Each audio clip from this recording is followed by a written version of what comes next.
Do you sit around waiting for inspiration? Are you the type to wait for the perfect idea? Or do you think creativity just magically strikes like lightning? Let me tell you something. Waiting for inspiration is one of the biggest traps you can fall into. Here's the truth. Inspiration isn't what starts the process. It's what shows up after you've started. People get this backwards all the time. They think they need to feel inspired to begin. But the reality is, inspiration comes when you're already in motion. Let me explain it simply. I used to manage a team of around 30 students. My job was to make sure they hit deadlines and got creative projects done on time.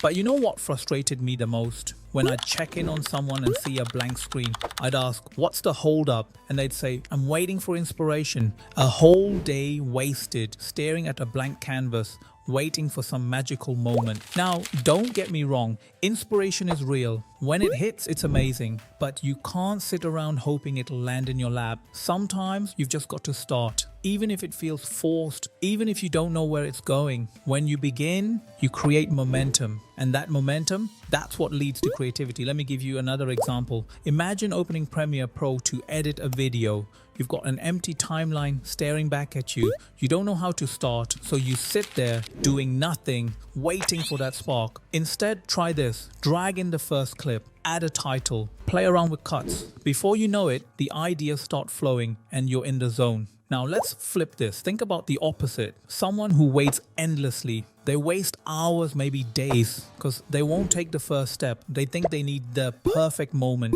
to begin. And what happens? Nothing. They're stuck. So here's the question. How can you apply this to your life? Are you waiting for inspiration to write that essay, to start that project, to learn that skill? Instead of waiting, just start. Open the book, write the first line, do the first rep. Because here's the secret. Inspiration doesn't lead to action. Action leads to inspiration. And the sooner you understand that, the faster you'll start making progress.